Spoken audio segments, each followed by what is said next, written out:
Bonjour à vous tous qui nous rejoignez sur Immedia, hym.media pour nous suivre, nous écouter sur Internet. Et aujourd'hui, dans le cadre de cette émission témoin, j'ai le très grand plaisir d'accueillir Marie-Thérèse de Brosse. Marie-Thérèse, bonjour à toi. Bonjour Laurent. Alors c'est bien entendu un grand plaisir parce que ça fait déjà d'une part... Il y a prescription, hein. Bon nombre d'années qu'on se connaît, Oui, oui. Lorsque tu venais régulièrement à l'antenne de la radio ici maintenant. Pour ceux et celles qui ne te connaissent pas, ce qui est aussi important, parce que tu es une femme à part, mais dans tous les sens du terme et dans tous les niveaux. Tu es journaliste, grand reporter, écrivain, et tu as travaillé notamment à Paris Match. Et universitaire, mais enfin ça sert pas à personne maintenant. Tu as écrit différents ouvrages, Enquête sur les enlèvements extraterrestres, tu as écrit De la politique à la gnose, un entretien avec Raymond Abellio. Je t'emmènerai à Syracuse, qui est un roman, un deuxième d'ailleurs, que tu as écrit qui s'intitule De l'autre côté de la vitre. Tu es notamment donc connu, si je peux peut-être même parler pour moi, je t'ai connu quand j'étais adolescent et c'est grâce à toi quelque part que je fais le métier que je fais. Ah bien. Puisque Paris Match, lorsque tu écrivais tes articles dans les numéros spéciaux de Paris Match, mon père les achetait et puis je découvrais justement tout ce qui a trait au phénomène ovni ou parapsychologie. Ah, je précise, c'était pas les numéros spéciaux, c'était dans le. C'était pas les numéros spéciaux. Non, c'était dans Match, mais il se trouve que c'est très rigolo, comme j'ai toujours eu des curiosités, mettons un peu marginales. Ouais. J'ai traité des sujets dont on ne parlait absolument jamais dans la presse à l'époque, c'est-à-dire les métiers d'alternative, la réincarnation, etc. Alors à tel point, puis ça avait un succès fou d'ailleurs, les gens n'entendaient pas parler de ça, Ah oui. à tel point que lorsque Match, qui était un grand journal populaire, je quand même précise qu'avant d'être devenu le journal un peu People qu'il est devenu, moi je l'ai quitté quand il est devenu justement un journal People. C'était le grand magazine d'information. Lorsqu'il a changé de propriétaire et de direction, le nouveau directeur a été invité partout, on voulait savoir qui il avait. Roger Théron, qui était un homme très secret, très florentin, ne voulait pas laisser de nom, et il a dit simplement, pour présenter sa nouvelle équipe, je n'ai gardé que les meilleurs de l'équipe, mais tout le monde voulait savoir qui. Alors, il a eu cette formule formidable. Écoutez, j'ai gardé, je sais plus qui c'était, Cartier pour la politique internationale, Jean Cau pour les faits de société, et notre envoyé spécial dans l'au-delà, Marie-Thérèse de Brosse. Alors, j'ai trouvé ça très rigolo d'être déjà envoyé spécial dans l'au-delà. T'as fait ça j'entends Paris Match, c'était de quand à quand? Je suis rentrée à Match en 70 et j'ai donné ma démission quand j'ai vu que ça devenait un journal. Qui virait de bord un peu. Oui, un journal People en 95. Mais il faut dire que, pour être tout à fait franche, j'avais demandé un congé sans solde de 3 ans parce que je me passionnais pour un phénomène sur lequel je voulais écrire un livre. Les livres, je suis désolée, quand je vois tous ces auteurs qui pondent chaque année leur bouquin pour qu'on parle d'eux dans la presse, un bouquin, ça ne s'écrit pas en 1 an ni en 6 mois. Et là, c'était un bouquin qui me demandait un travail considérable parce que c'était un sujet totalement inconnu en France et mal connu à l'étranger, ce qui était le phénomène des enlèvements. Et je me disais que 3 ans, c'était un minimum pour m'y consacrer. On m'a dit, tu vois, pas question, on peut pas te remplacer comme ça. Hein. Alors j'ai donné ma démission. Ce qui est resté une histoire sans précédent dans la presse, parce que j'avais un boulot formidable, je gagnais pas mal de fric, je pouvais aller partout.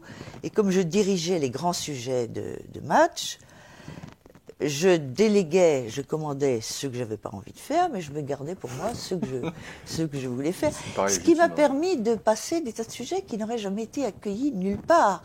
Et c'est comme ça que j'étais devenue assez complice de Patrice Van Hersel, qui lui était actuel. Nous étions les deux seuls à avoir une longueur colossale de texte, parce que mes papiers faisaient en général 28 feuillets, ce qui est rarissime dans la presse, et Patrice aussi, et on était souvent sur les mêmes coups. Voilà. En tout cas, pour dire à quel point finalement ton travail a marqué ma génération, puisque tous ces sujets que tu traitais à l'époque, en les lisant, me donnaient envie de ce côté mystérieux, qu'est-ce que la vie? Et je peux constater, en fait, si je devais faire une sorte de définition te concernant, que tu serais un peu le Tintin féminin, grand reporter de notre époque, de notre génération. Ah bah, oui, il faut dire que j'adore voyager. On me surnommait, en hommage au roman de Maurice de Cobra, La Madone des Sleeping, on m'avait surnommé la Madone des Boeing. Dès que je pouvais, je sautais dans un avion, j'allais quelque part.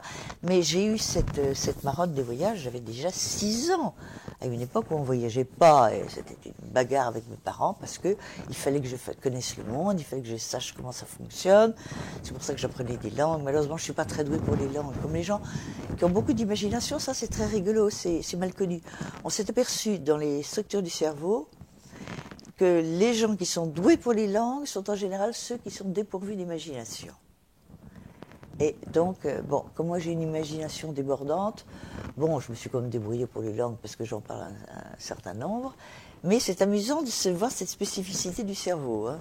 En tout cas, tu es une femme, j'allais dire, remarquable, parce que quand on te côtoie, tu es une bibliothèque vivante, et d'ailleurs, tu adores les livres. Hein. Derrière moi se trouve juste un petit exemplaire de ce qu'est la bibliothèque de Marie-Thérèse de Brosse. Il y a temps, j'ai donné 5000 livres il y a 2 ans, je vais encore donner. Là, c'est surtout des bouquins d'ethno. Mais alors, il faut dire quelque chose quand même, que j'ai la chance, contrairement à la plupart des gens qui disent que c'est une malédiction, d'être insomniaque et d'avoir très peu besoin de sommeil. Alors, pendant que les gens passent une vie idiote à dormir, moi, je suis dans mon lit ou à ma table et je bouquine comme une folle. Mais c'est très rigolo parce que déjà, quand j'étais enfant, j'étais comme ça. Mes parents se sont aperçus très vite que je passais mon temps à dévorer les bouquins dans ma chambre. Donc, ils ont commencé par m'enlever les plombs. Évidemment, Pour pas lire. pour que je ne lise pas. Alors, tout mon argent de poche passait à soudoyer le personnel pour qu'on m'achète des piles, et c'est comme ça que je me suis détruit les yeux. Je lisais sous mes couvertures, et je lisais en cachette des tas de choses, mais que je n'étais pas du tout censée lire. Si vous voulez, j'étais élevée comme au, disons, au XVIIIe siècle, ou comme à l'époque de la comtesse de Ségur. Oui, déjà avec un nom en particule, on peut certainement imaginer que tu es issu d'une famille de la noblesse. Tu as un bagage au niveau de la culture qui est assez conséquent, et aussi ce qui t'a permis de t'ouvrir de nombreuses portes. Mais je vais te dire ce qui est une chance. Quand tu vis, comme c'est mon cas, parce que j'étais élevée dans une grande propriété familiale, où il y avait des bibliothèques à n'en plus finir. Et moi, pendant que tout le monde dormait, c'est ça la chance d'être insomniaque. Je me baladais, etc. Et j'allais piquer des bouquins dans la bibliothèque, et surtout dans les endroits que j'étais censée ne pas explorer. Alors j'ai lu, enfin c'est fou, j'étais tombée amoureuse de Voltaire. Et il y a 11 ans, j'avais lu les 74 tomes de l'œuvre de Voltaire, c'est de la folie furieuse. Mais ça m'a permis, entre autres, j'étais dans un coin qui était l'enfer. Normalement, toutes les bonnes bibliothèques ont ce qu'on appelle une varia, où c'est un petit peu l'enfer, les bouquins interdits. Dans ma famille, ce n'était pas du tout des bouquins érotiques ou pornographiques, c'était des bouquins qui étaient mal pensants au point de vue de la religion, etc. Et c'est comme ça que j'ai découvert un bouquin absolument formidable, MOC, Mystérieux objets célestes, le livre d'Aimé Michel, qui parlait de soucoupes volantes, dont j'avais jamais entendu parler, que j'ai dévoré sous mes couvertures et qui a changé ma vie. Alors justement, Aimé Michel, qui est un penseur, qui a traité le phénomène extraterrestre, c'était un philosophe, un mystique, si on peut dire. Il a écrit un livre, Métanoïa, paru en 86, et tu as, on va dire, été inspiré par cet homme, donc. Alors, c'est une affaire tout à fait rigolo. Aimé Michel, je ne le connaissais pas, je le lisais. J'étais très liée avec un personnage formidable qui s'appelait Rémi Chauvin. Je ne sais pas si tu vois qui c'est, Rémi Chauvin, qui s'occupait beaucoup de psychologie animale, des insectes, etc.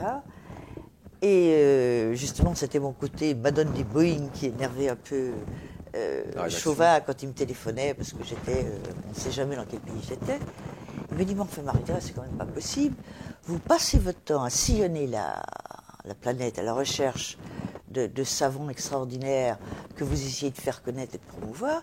Il y a quand même en France un type absolument remarquable, et un de mes amis que vous ne connaissez pas, c'est Aimé Michel. Alors Alors, je dis, mais vous savez, Aimé Michel, il a la réputation d'être très sauvage, etc. Mais pensez-vous, il sera absolument ravi de vous voir. Et un de mes amis m'avait raconté cette anecdote formidable sur Aimé Michel. Aimé Michel qui vivait dans les Alpes de Provence. Quand on arrivait, on était accueillis par Aimé Michel avec son fusil. Ce copain m'a dit, va voir Aimé Michel, vous allez vous entendre comme larron en foire, etc. Bref, j'ai laissé passer. Et puis, un éditeur a sorti Métanoïa et l'attaché de presse qui me l'envoie. Je dévore ce bouquin, j'appelle l'attaché de presse. Alors, je tiens à dire ça en public parce que c'est quand même très joli comme anecdote. J'appelle l'attaché de presse et je lui dis, bon, écoutez, je suis passionnée par le bouquin d'Aimé Michel sur la mystique. Je dirige, elle savait bien, les documents de Paris Match, donc c'est des sujets qui faisaient plusieurs doubles du journal, dont des sujets de texte, et j'aimerais beaucoup les rencontrer. Et j'ai cette réponse formidable. Vous n'imaginez pas ce que vous me faites plaisir, parce que Aimé Michel est très spécial, il est très sauvage. Il m'a dit, je ne veux rencontrer aucun journaliste, sauf Marie-Thérèse de Brosse, mais je ne veux pas que ce soit vous qui la sollicitiez. Or, c'est vous qui m'appelez, c'est formidable. Et j'ai débarqué chez Aimé Michel, et j'ai passé un temps absolument fabuleux avec ce bonhomme. Moi, la mystique, j'ai travaillé dessus depuis un temps fou, très bien. J'avais beaucoup étudié, entre autres, le cas de Thérèse Neumann. Et j'ai eu une sorte de complicité avec Aimé Michel, qui, comme moi, avait la même passion de la musique. Je me rappelle, parce qu'après ma visite, sans rien me dire, il a publié un article très élogieux sur moi. J'avais publié un bouquin dont, évidemment, je ne lui avais pas parlé. Je ne sais plus quoi que c'était, La dimension d'absence. Et il m'a publié un article absolument dithyrambique qui s'appelait La tapisserie de Marie-Thérèse de Brosse. Non, La tapisserie de Marie-Thérèse, en hommage à Pénélope qui tisse ça. Et il disait, j'ai jamais imaginé une femme pareille, capable de passer de Plotin au chromatisme de Branghen dans le Tristan et Isolde de Wagner, etc. Enfin, il m'a fait un papier délirant. Et à la suite de ça, il s'est passé une véritable amitié entre Aimé et moi, qui était un homme très sauvage. Je vois maintenant des tas de gens qui disent qu'ils l'ont rencontré. C'est pas vrai. De toute façon, il a un fils vivant qui peut témoigner. Mais il y a quelque chose qui est quand même assez intéressant. C'était donc un grand ami de Rémi Chauvin. Et tous les deux avaient passé une sorte de pacte, en se disant, le premier des deux qui meurt se manifeste à l'autre. Et peu de temps après la mort d'Aimé Michel, je reçois un coup de fil de Rémi, bouleversé, en me disant, j'ai eu un message, j'ai eu une manifestation d'Aimé Michel. Je n'ai pas le droit d'en dire plus que ça. Mais voilà, ça ne vient pas de la part d'un imbécile, ni d'un naïf, ni voilà. Je tenais à dire ça au passage. Alors, je tenais à dire pour ceux et celles qui nous écoutent que vous avez devant vous, si je puis dire, une très très grande dame, ne serait-ce que parce qu'elle a rencontré des personnages totalement incroyables qui ont marqué profondément aussi bien le milieu fin du XXe que le début du XXIe, bien évidemment, parce que même encore maintenant, aujourd'hui, Je tu continue, continues, oui, de toute façon, on ne t'arrêtera jamais. Et, heureusement. Si aujourd'hui on a connaissance de tous ces domaines qui sont, on peut vraiment le dire, répandus dans la sphère publique, connus de bon nombre de personnes, et quand j'entends ces domaines, j'entends la spiritualité, le mysticisme, la gnose, la spiritualité, les manifestations, les abductions, enfin tous ces sujets, ces domaines qui se répandent, c'est aussi grâce à elle que vous avez connaissance aujourd'hui de tout ça. Ce qui fait ta particularité, c'est que tu sais ce qu'on dit en Afrique, un ancien, un vieux qui meurt, c'est une bibliothèque qui disparaît, oui. Et au regard de ce que tu nous dis déjà de ton adolescence, quand tu parles de Voltaire et lire tous les ouvrages à 14 ans, on peut voir déjà que tu as fait partie de cette jeunesse qui a été hyper cultivée. Et quand je dis hyper cultivée, au regard de celle d'aujourd'hui, qui a beaucoup de difficultés en dehors d'Internet. Et encore, il faut que les vidéos soient très courtes, parce que dès le moment où ça dépasse 10 minutes, c'est terminé. De s'instruire et d'avoir une vision du monde assez holistique, sans compter toutes ces rencontres que tu as effectuées. Donc pour moi, c'est un grand plaisir que de t'avoir dans le cadre de cette émission, parce qu'on va voir un peu ton parcours qui est, j'allais dire, plus que hors norme, au regard de ta génération, que tu sois une femme, et qui ait traité tous ces sujets-là. Donc je comprends Aimé Michel, qui a pu voir en toi une sorte d'ovni, si je puis dire, ou d'extraterrestre, parce que tu es hors norme de toute façon. Alors dans ce sens, une des questions qui, moi, m'a interpellé depuis que je te connais, que j'ai jamais eu vraiment l'occasion de te poser, est de savoir comment est-ce qu'une femme comme toi, ne serait-ce que peut exister, au regard de faire partie d'une famille issue de la noblesse. Tu as un aïeul, 18e siècle, je crois. Ouais, qui est très célèbre. On l'appelle le président de Brosse. C'est mon ancêtre direct. Qui était un homme absolument fabuleux. Enfin, je ne vais pas faire l'éloge du président de Brosse parce qu'on se méfie toujours des gens de sa famille. Moi, j'ai lu un peu tard. Il est surtout reconnu pour son ouvrage sur l'Italie, qui s'appelle qu'on appelle les Lettres d'Italie. C'est un type qui était curieux de tout. Je vais très brièvement, par exemple dans son hôtel particulier de Dijon, il faut savoir que c'est le premier endroit en France où on a joué du Vivaldi. Quand il était à Venise, il a acheté des tas de partitions à Vivaldi. L'époque était fabuleuse. Il faut voir comment Boulaïeul, qui avait un esprit fou, en parlait. Monsieur Vivaldi et lui avaient la même maîtresse. Évidemment, mon aïeul bourguignon, beau français, était amateur de femmes et de jolies femmes. Vivaldi, le prêtre roux aussi, ce qu'on sait moins. Et alors, ils chassaient, ils ont eu la même maîtresse, et c'est tout à fait étonnant, c'était une trompette. Tu me dis, qu'est-ce que c'est qu'être l'amant d'une trompette? Bon.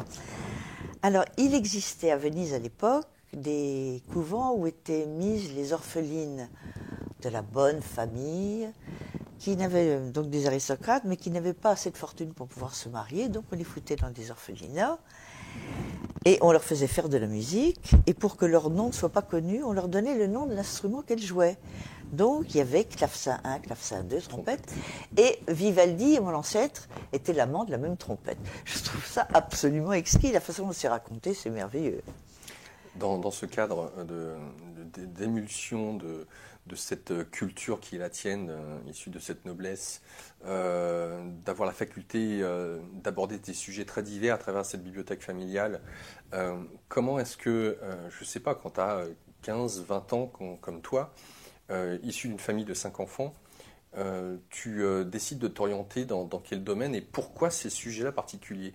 Tu parlais de cette bibliothèque avec certains ouvrages, entre guillemets, plus ou moins interdits, qu'on met de côté, et la mystique était déjà peut-être présente à travers ces ouvrages, mais en tout cas, pour que tu sois ouverte au phénomène ovni, à la mystique, à la spiritualité, qu'est-ce qui t'a orienté là-dessus? Pourquoi avoir absolument voulu t'orienter dans ces domaines-là?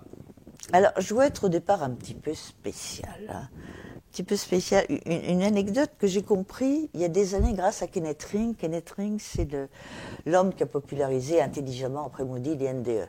NDE, si tu veux, c'est ça, ce qu'on appelle maintenant les EMI. Tandis que Kenneth Ring a fait un travail, il dirigeait le département de psychologie de l'université du Connecticut, un homme délicieux, je suis allée voir, d'ailleurs, voilà la différence entre l'université, je fais plein de coq-à-l'âne quand je parle, mais tant pis, je suis comme ça. Hein. Oui. La différence entre l'université française et l'université américaine, j'ai rendez-vous avec Kenneth Ring, qu'à l'époque je ne connaissais pas. Il arrive en short, en tongs et à bicyclette. Et je commence à bavarder, à m'entretenir avec lui, c'était pour au sujet de mon livre sur les enlèvements. Et Kenneth Ring me dit, c'est merveilleux, il me dit, écoute, tu es la bienvenue ici. Sa maison s'appelait, traduction en français, le rendez-vous de la mort joyeuse. Hein, il travaillait sur les EMI. Et c'était le premier à faire un rapport intelligent entre les états induits après l'expérience de mort imminente et les expériences dites d'enlèvement. Les enlèvements, il était venu tout à fait marginalement. Un jour, un de ses élèves lui dit, professeur, il faut absolument que vous soyez au courant de ce dossier. Il lui montre le livre de Wesley Stryber, où on voit un alien, c'est l'image archétypale de l'alien. On voit un visage alien avec des grands yeux noirs. Et Kenneth Ring, bon universitaire, je ne peux pas lire une connerie pareille. Mais comme il est intelligent, Donc curieux, c'est deux qualités qui vont ensemble. On ne peut pas être intelligent sans être curieux, et on ne peut pas être curieux si on n'a aucune intelligence.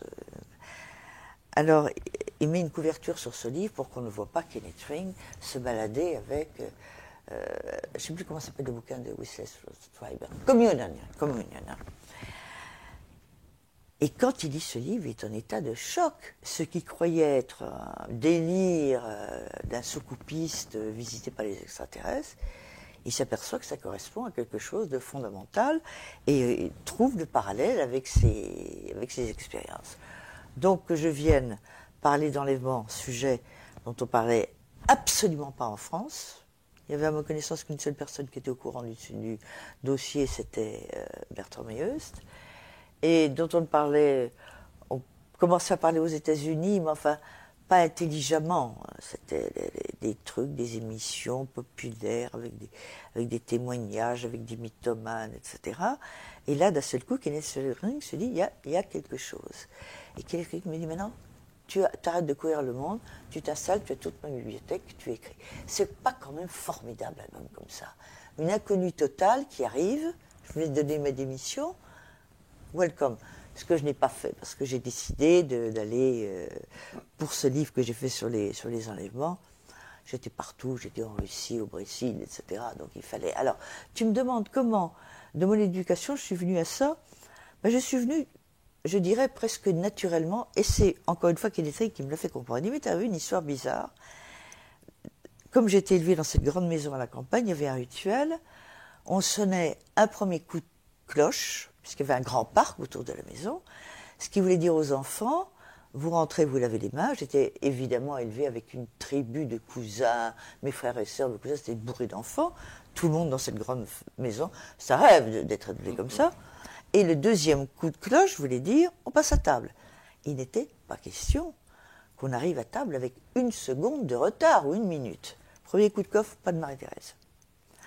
Deuxième coup de cloche, pas de Marie-Thérèse. Alors là, on commence à s'inquiéter parce que dans le parc, il y avait des douves, des pièces d'eau, des ronces, des machins, enfin tout ce qu'il peut y avoir. Hein. Donc tout le monde part à ma recherche. Et je précise que dans ma famille, parmi les personnes qui vivaient, il y avait un abbé pour nous apprendre la religion, etc. Et pour nous apprendre le latin. Et on parlait latin avec lui. C'était un abbé extraordinaire, qui était en congé parce qu'il souffrait de problèmes de santé, donc il se faisait se refaire dans une maison à la campagne où il était bien traité, et il nous dispensait un amour de la botanique. Quand j'étais enfant, je connaissais le nom des plantes en latin, je reconnaissais les constellations, etc. Je vivais ça normalement, et j'étais pas abrutie dans des cours. Le reste du temps, j'avais mon temps libre, j'étais sur mon piano, j'avais ma bibliothèque. Bon, bref, on cherche Marie-Thérèse, et on me retrouve dans ce qu'on appelle le fleuriste. Il y avait deux fleuristes à la maison. Il y avait le grand fleuriste, où il y avait toutes les roses de ma grand-mère et toutes ces choses, et le petit fleuriste, où les enfants avaient le droit de faire du jardinage et de cultiver eux-mêmes Bon. Et Marie-Thérèse était debout, je devais avoir 6 ans, incapable de bouger, et en face de moi, un crapaud. Et on me découvre immobile, avec des larmes qui coulaient. Personne n'a jamais compris cette histoire. L'abbé tout de suite nous a expliqué que c'est quand même très bizarre, que les crapauds, qui sont des animaux lourds, qui se déplacent mal, ont la possibilité d'hypnotiser les insectes. Tu le savais? Non. Bon. Effectivement, l'insecte hypnotisé, le crapaud n'a pas la chance du caméléon qui jette une langue de 17 cm, etc. Bon. Mais enfin, on n'avait jamais entendu parler qu'un crapaud puisse endormir un mulot, etc., une crevette, quoique les crevettes ne se battent pas dans les bois, et encore moins un enfant. Donc ça s'était resté une histoire bizarre, et toujours on disait, oui, que Marie-Thérèse, rien n'est jamais normal. Bon, j'ai tellement entendu ça. Mais Kenneth Ring me dit, mais enfin Marie-Thérèse, réfléchis un peu. Tu travailles sur les enlèvements. Tu sais très bien que dans les souvenirs des enlèvements, ce qui se révèle être un alien se présente quelquefois comme une biche, comme etc. En réalité, ce n'était pas du tout un crapaud. Tu étais enlevé dès l'enfance. J'apprends ça, j'étais plus que majeure et vaccinée. Bon, voilà. Pour te dire que toute ma vie a convergé par des portes que je n'aurais pas dû ouvrir, dans des domaines de connaissances qui étaient faits pour moi. Un autre exemple, j'adorais le Dostoïevski, donc j'ai décidé d'apprendre le russe. À l'époque, je parle comme une aïeule, maintenant je dis tout le temps à l'époque, mais c'est vrai, il n'y avait pas des profs de russe comme maintenant. C'était compliqué pour mes parents de me trouver des profs de russe, donc quand même j'apprends le russe, qui était quand même bizarre parce que j'ai un quart de sang polonais. On me dit au lieu d'apprendre le russe, apprends le polonais. J'ai dit pas question, le polonais est hideux à entendre. Le russe, c'est une langue merveilleuse, et puis le russe, c'était pour moi Dostoïevski, après ça, toute la littérature russe. Et décidant des années après de me perfectionner, je vais m'inscrire à l'Institut des langues orientales, rue de Lille. Donc je vais, et je découvre, juste à côté de l'Institut des langues orientales, l'Institut des hautes études byzantines. Ça n'a pas loupé, je me suis inscrite. Mais attendez, moi c'était une espèce de folie chez moi de m'inscrire partout et de passer mes examens. C'est comme ça que j'ai consacré 2 ans de ma vie à étudier, enfin pas uniquement, mais à étudier le voyage d'hiver de Schubert et Péléas et Mélisande, parce que j'allais à mes cours de l'Institut d'art et d'archéologie. À côté, il y avait l'Institut de musicologie dont j'avais jamais entendu parler. Ce qui est dramatique, si tu veux, tout au moins ma génération, je ne sais pas si c'est tellement mieux maintenant, mais c'est quand on sortait du bachot, ou s'orienter. Moi, j'ai toujours soutenu que la retraite devrait être à 20 ans. On devrait mettre systématiquement les gens à la retraite de 20 ans à 24 ans. Pendant ce temps de retraite, s'ils sont un peu intelligents, sinon, ils verront pourquoi ils sont faits. C'est pas un gamin qui sort du bac. Maintenant, ils sortent de plus en plus tard. Moi, j'ai eu sans mérite mon bac très jeune, à 14 ans, mais sans mérite parce que j'ai été élevée à la maison avec des professeurs particuliers, donc on perd pas de temps, évidemment. Mais enfin, un gamin qui sort du bac, même s'il y a Internet, même s'il entend parler d'autre chose, où va-t-il? Moi, par exemple, j'aurais jamais dû faire toutes les études que j'ai faites. J'aurais dû faire spontanément de l'ethnographie. Je ne savais pas que ça existait. Un diplôme d'ethnologue, non, je l'ai découvert après. Foutons les jeunes à la retraite qui cherchent et qu'après ça, qui bossent.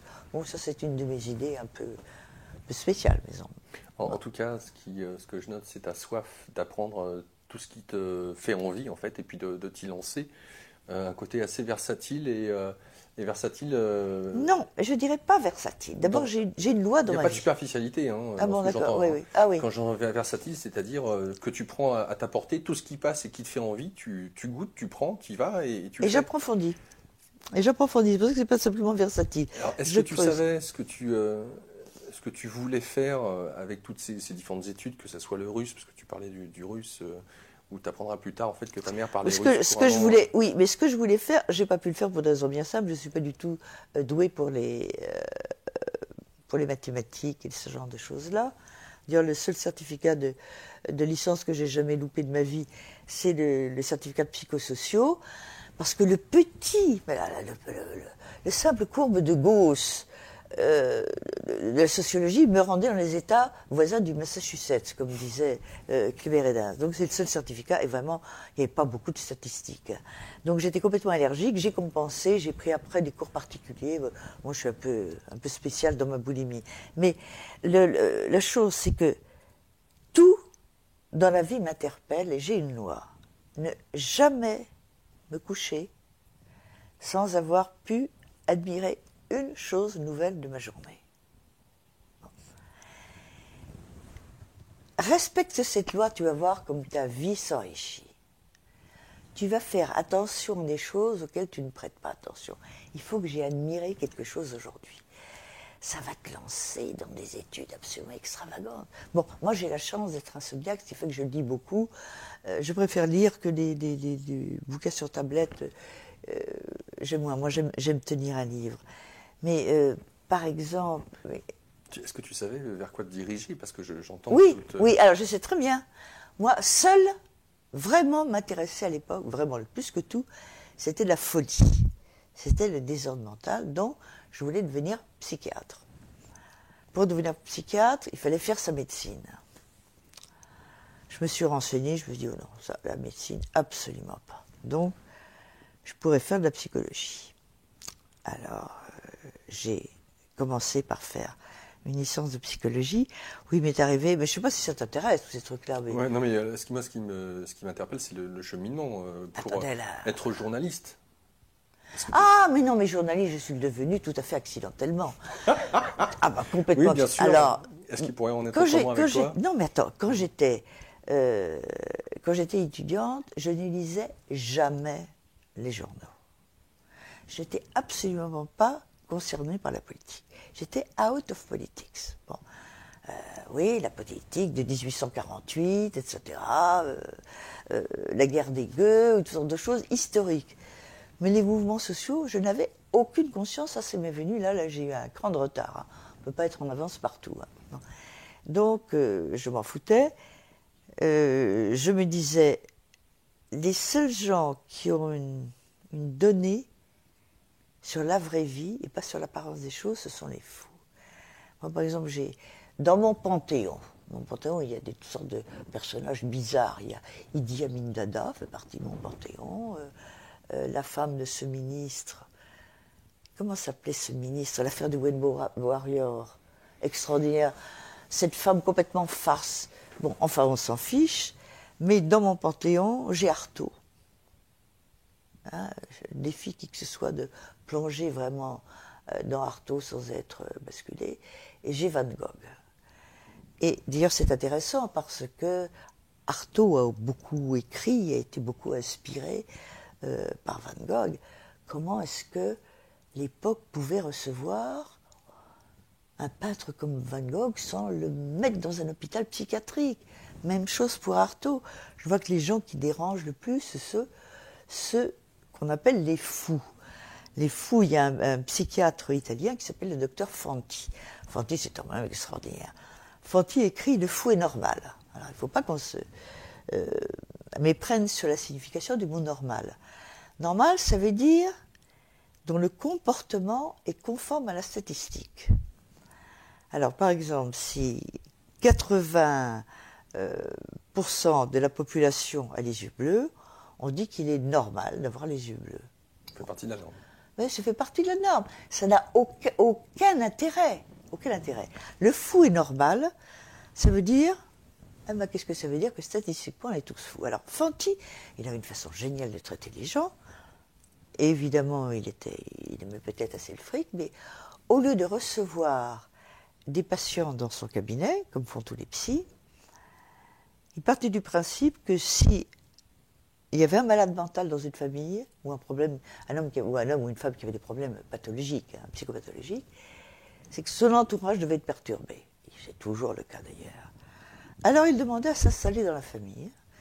Et par exemple, toi, tu aurais téléphoné au docteur Fanti en lui disant « j'ai des névroses obsessionnelles, etc. » Il te dit « très bien, il ne va pas te recevoir, il va aller dans ta famille, il va vivre avec ta femme, tes enfants, 6 mois, tes frères, etc. Et ils se font le tout. » Je trouve ça génial. Bon, il n'y a que Fanti qui fait ça pour autant que je sache. Mais alors, bon, c'est la psychologie qui t'attire, notamment ce monde un peu particulier de la folie.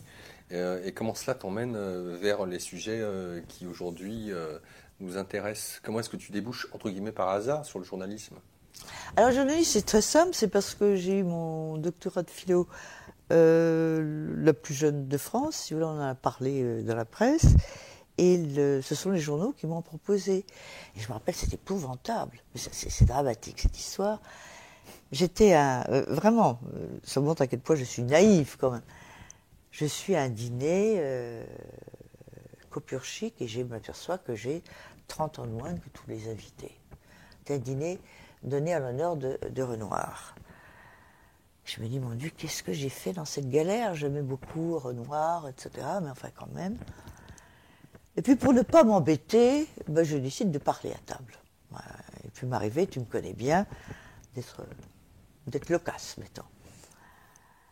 Et à la fin du dîner, je vois un type qui s'approche vers moi et me dit, mais avec un esprit pareil, qu'est-ce que vous attendez pour être journaliste? Alors, je me demande si je ne me suis pas offert le luxe de dire, écoutez, je suis désolée, le journalisme, c'est dans l'horizontal. Moi, j'essaye d'être dans le vertical. Je parlais un peu comme ça quand j'étais jeune. Hein. Ça m'est largement passé, et grâce à la presse. Et ce type dont j'ignorais complètement le nom et l'existence, qui s'appelait Max Corr, quand je lui dis, de toute façon, je ne vois pas ce que j'irais faire dans la presse, et pour que ça m'intéresse, il faut que la presse me sollicite. Il me dit, c'est ce que la presse est en train de vous faire. Et il me donne sa carte. Je vois le grand patron de la Frampart, bon, je ne sais absolument pas qui c'est. Et il m'envoie un télégramme après. Et j'arrive au rendez-vous, alors je m'étais renseignée, on m'a dit, mais tu te rends pas compte qui est Max Corr? Non, je ne me rendais pas compte. Et je vais dans son bureau, et il me dit, écoutez, là vous êtes absolument... j'ai jamais vu une jeune fille comme vous, hein, j'étais jeune et belle à l'époque. Et je lui dis, oui, mais monsieur, je ne vois pas ce que c'est, ce que je pourrais faire dans la presse. Je ne lis jamais un journal. Alors là, ça lui semble un peu bizarre. Mais du coup, je ne vous demande pas de lire, je vous demande de les écrire. Ce qui était assez joli. Mais j'ai dit, mais je ne vois pas ce que je pourrais écrire. Mais il me dit, mais je veux que vous écriviez sur vous, parce que vous êtes... D'abord, j'ai horreur de parler de moi. Et il me dit, donnez-moi votre agenda. Alors, je lui donne mon agenda. Ça, c'est... imagine-toi, à 19 ans, dans le bureau d'un titan de la presse, quoi, d'un tycoon. Alors, je lui donne mon agenda, il regarde là, et il me dit, qu'est-ce que c'est que ça? Et je dis, je passe mon brevet de pilote. Il me dit, mais voilà, vous allez me faire un papier où vous allez me raconter votre brevet de pilote, votre examen. Pilote d'avion. Pilote d'avion, oui. Alors, effectivement, je ne dis rien, évidemment, à mes parents. Je fais mon petit papier sur ma Remington. À l'époque, on n'avait pas d'ordinateur et j'ai à la portée. Et c'est la seule fois que j'ai dû acheter 30 exemplaires d'un journal, parce qu'ils avaient intitulé le papier « Mon petit avion du dimanche », et c'était signé en gros Marie-Thérèse de Brosse. Et après ça, j'ai été sollicitée de tous les côtés, voilà. Alors, effectivement, quand j'ai passé mon doctorat de philo, j'étais la plus jeune, la presse est venue encore me solliciter. Et puis j'ai fait un autre truc que la presse a bien aimé. Je me suis offert le luxe de faire un bouquin sur un des philosophes qui était considéré comme le plus difficile et le plus incompréhensible qui soit, qui était Raymond Abellio. Et la jeune fille et le philosophe, ça parlait partout, parce qu'il y avait des photos de moi, à l'époque je m'habillais en courage, toute jeune, et Abellio, la jeune fille et le philosophe, et voilà, c'est parti comme ça. D'accord, donc... Mais moi, de mon côté, puis après ça, je suis ravie, parce que quand j'ai eu besoin de gagner ma vie, je voulais pas être prof. Être prof, je vais dire des choses choquantes, tant pis, hein, j'y vais, hein, c'est tout embelli pour moi. À un moment, ça m'avait traversé l'esprit, parce que j'adore transmettre ma passion de connaître et de comprendre. De sentir que j'éveille les gens, c'est vrai que ça me fait plaisir. Et puis je me suis aperçue très vite que si tu es enseignant, tu es obligé de passer beaucoup plus de temps avec les cancres qu'avec les bons sujets. Et ça, c'est de plus en plus. Donc les bons sujets crèvent. Moi, je me suis beaucoup occupée des surdoués. J'ai eu la chance de connaître quelqu'un qui était magistral dans ce domaine, qui était Anne-Marguerite Vecchio. C'était bien avant qu'on ne parle du lien entre l'aluminium des vaccins et le développement de l'autisme. L'autisme était quelque chose de peu connu. J'ai découvert chez Anne-Marguerite Vecchio des autistes qui étaient censés ne pas s'exprimer, ne pas savoir lire, etc., qui avaient des connaissances extraordinaires, qui écrivaient des textes extraordinaires. J'ai beaucoup publié sur tout ça. Donc, les capacités du cerveau m'intéressent. À partir du moment où les capacités des cerveaux m'intéressent, tout ce qui peut augmenter, développer et faire diverger ces capacités des cerveaux. Pourquoi est-ce que deux enfants nés de la même issue, donc de la même famille, je veux dire, donc qui ont le même environnement, vont devenir, je prends l'exemple de ma famille, tant pis si ma soeur m'écoute, mais nous avons eu la même éducation, forcément les mêmes parents, la même alimentation, puisque ça compte. Maintenant, elle est devenue une mère de famille, elle a posé un marquis, elle vit dans son château. se fait braire, il y a des méchantes comme tout, tant pis si elle m'entend. Eh bien, moi, je ne me suis jamais mariée. J'ai toujours cherché à comprendre ce monde et à transmettre ce que je découvrais du monde. Ce qui est formidable dans la presse, il y a une sorte de mépris tout à fait bizarre. On dit que les journalistes méprisent leurs lecteurs parce que seuls les cons achètent les journaux. Je résume. Peut-être aujourd'hui, ouais. Il faut dire que la presse d'aujourd'hui n'est pas celle d'il y a 30 ans. C'est-à-dire, tu penses que la presse d'aujourd'hui est meilleure ou moins bonne? Moins bonne? Moins bonne, oui. Oui, oui, effectivement. Bon, enfin. Tu parlais de Paris Match et de comment Paris Match a dévié un petit peu de la qualité qui était la sienne. On pourrait parler des émissions de télévision qui duraient des heures dans les années 70, qui étaient d'une qualité extraordinaire. Est-ce que tu connais, je ne sais pas, un type qui s'appelait Guillemin? Henri Guillemin, oui. Henri Guillemin. Un conteur absolument fabuleux. On devrait le rendre obligatoire, l'écoute de Guillemin dans les écoles. Je suis bien d'accord. Oui. Donc des hommes et des femmes qui savent donner envie. Et te concernant, quand je vois la presse d'aujourd'hui, Paris Match qui je ne sais pas à combien il pouvait... 2 millions, 3 millions, ce oui. qui quand même, par rapport à l'époque, c'est énorme. Oui. Toucher autant de gens et que les gens avaient, à travers la presse mainstream, l'occasion de découvrir certains sujets qui, aujourd'hui, relayaient un petit peu dans le côté un peu fantaisiste, même si, parce que la France est vraiment réfractaire, hein, quand on voit d'autres pays, tu pourras nous en parler certainement durant l'émission, d'autres pays européens, voire dans le monde, qui sont bien plus ouverts que ça à tous ces sujets-là, et limite, ça fait partie un peu de leur quotidien. Les sujets, toi, qui ont été... je veux dire, peut-être centraux, et tu pourras certainement en rajouter, il y a le bouddhisme tibétain, qui pour toi a été un des essentiels. Tout ce qui a trait au chamanisme, avec la Sibérie, mais on rejoint le Tibet. Le Brésil, tout ce qui a trait à la mystique, puisque tu parlais des fous et le chamanisme. Oui, c'est pas seulement la mystique, c'est pas seulement la mystique, il y a tout au Brésil. Il y a un endroit qui s'appelle la vallée du Psy, d'ailleurs c'est formidable. Tu parles avec les spirites, oui, mais il y a les spirites, il y a les gens qui sont en rapport avec les ovnis, il y a des créateurs, il y a des artistes médiumniques absolument extraordinaires. Le Brésil est un pays très très... il y a 2 Brésils, hein, parce que tu balades, enfin je ne suis pas allé au Brésil depuis au moins 8 ans, hein, maintenant, mais quand tu voyais l'atmosphère aseptisée de Brasilia, qui était la vie du futur, bien rectangulaire, bien géométrique, et que tu allais te promener dans les provinces avec des contacts, avec des gens d'une chaleur, des gentillesse. Est-ce que tu sais que le Brésil, qui est un des pays, parce que là la lutte est serrée, les plus pauvres du monde dans certains domaines, c'est le pays où il y a le moins de dépression nerveuse. Et sais-tu pourquoi? Est-ce que tu connais la thérapie numéro 1 du Brésil? La danse? La samba. À tel point qu'on parle de samba thérapie. Moi, je me rappelle au Brésil, parce que je passe le premier temps, quand j'arrive dans un pays, dans un hôtel, puis après ça, je vais vivre dans les familles, je participe à leur vie, etc. Et j'ai tout de suite appris à me servir de la poêle à frire.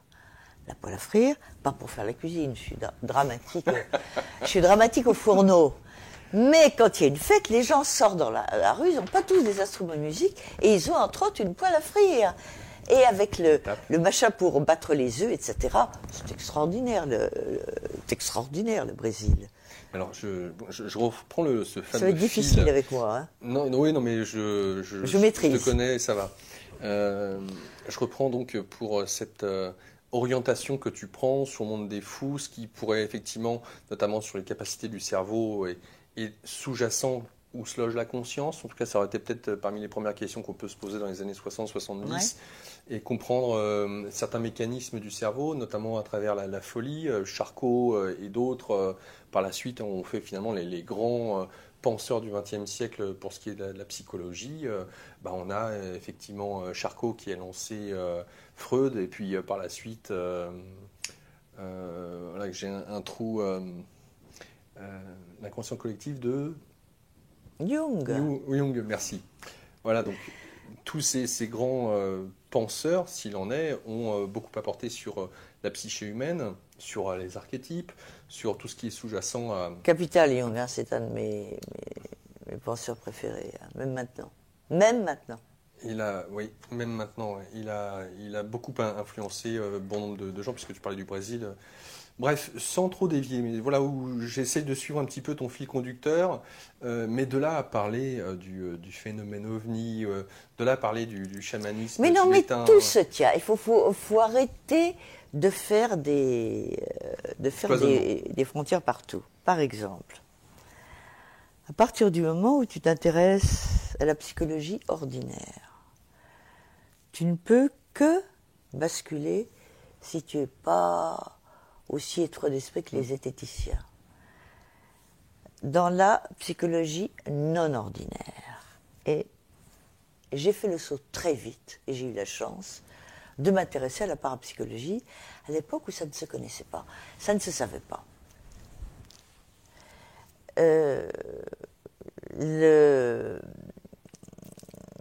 Le grand ténor à l'époque s'appelait Hans Bender. Bender, c'était un Allemand. Un professeur Bender était un personnage étonnant qui, psychologue dirigeant la chaire de psychologie de l'Institut de l'Université de Fribourg-en-Brisgau en Allemagne, s'était complètement impliqué dans la parapsychologie avec une rigueur formidable. Il était absolument inconnu à l'époque et je m'offre le luxe de lui faire, comme d'habitude, 6 doubles dans match. Je vais chez lui. Alors, je tiens à raconter cette histoire parce que c'est quand même très bizarre.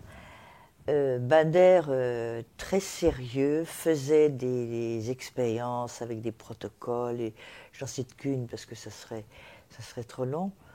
Il travaillait avec un voyant qui s'appelait Gérard Croiset, et Gérard Croiset a été très utile dans la recherche des disparus, et notamment des noyés. Il a permis de retrouver un nombre considérable de gens.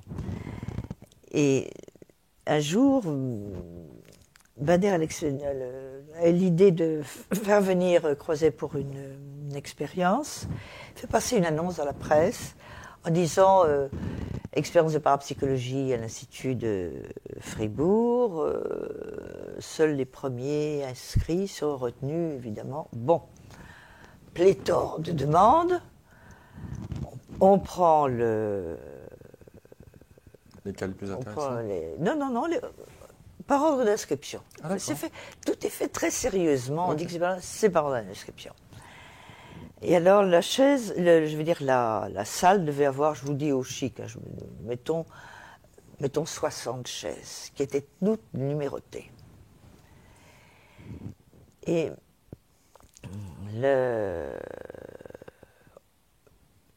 Bender demande à Croiset, il va y avoir une expérience de parapsychologie à l'Institut. Toutes les réservations sont faites. Je vous demande de voir si vous pouvez percevoir une personne qui sera dans 15 jours assise sur une chaise, etc. Et Croiset lui répond, chaise numéro 23. C'est une femme de 50 ans, il y a plein de choses. Bon. Le courrier n'est pas ouvert, évidemment, scellé, etc. Arrive l'expérience de parapsychologie, la salle est bourrée, 60 places. Et Bender dit, bon voilà, j'ai la lettre cachetée que j'ouvre devant vous, de Gérard Croiset, je ne sais pas, j'espère que je ne vous aurai pas déplacé pour rien. Et il lit, et Croiset dit, je vois l'occupant de la chaise numéro 23. Ça, 23, j'ai bien... Oui, 23. Non, il ne dit pas ça. Il dit, il dit... C'est écrit, tu veux dire, quand il ouvre des cachettes, quand il décachette, il dit, je vois une femme. Alors Bender dit, toutes les femmes se lèvent. Brune, alors là je vais peut-être transformer. Donc seules les femmes brunes restent debout. Qui a les cheveux frisés, encore certains s'asseyent. Qui sont venus avec leur propre voiture. Qui a 3 enfants. Et il donne encore 3 précisions. Il ne reste plus qu'une femme debout. Et Bender lui dit, quel est votre numéro de chaise, madame ? Et la femme répond, la chaise 23. 15 jours à l'avance, il avait réussi à faire ce voyage dans le temps. Bon. Mes aventures avec Bader ont été absolument formidables parce qu'on est devenus très, très, très amis. On se téléphonait très souvent. Malheureusement, c'est pour ça que c'est devenu une de mes hantises. Il a eu Alzheimer. Et moi, je sais que je suis obsédée par Alzheimer parce que je suis frappée par le nombre de gens qui ont toujours fait travailler leur cerveau. Un exemple comme ça, un jour, je reçois un coup de fil de Bader qui me dit « J'ai un cas qui va absolument vous intéresser, dont je ne veux pas parler à la presse, venez Marie-Thérèse. » Toujours, j'étais gâtée, parce que comme on savait que quand on me disait des choses que je n'avais pas le droit de publier, je ne les publiais jamais. Donc j'ai eu des... Et puis après ça, j'avais le droit. Bon. Alors j'arrive à l'Institut, je ne parle pas un mot d'allemand. J'arrive à l'Institut, j'avais loué une voiture, et je suis reçue par une Fräulein qui ne parlait pas un mot de français, ni un mot d'anglais. J'ai une docteur Binder, elle a l'air très ahurie, elle me fait rentrer. J'avais appelé Binder la veille pour lui rappeler notre rendez-vous, parce qu'on avait pris rendez-vous 2 mois à l'avance. Et je vois Binder arrive. Marie-Thérèse, mais quelle bonne surprise! J'ai dit, mais Hans, vous rigolez, je vous ai rappelé hier pour vous rappeler votre rendez-vous. Il me dit, écoutez, je souffre, et j'ai trouvé l'expression charmante, d'une légère vaporisation de la mémoire. Bon.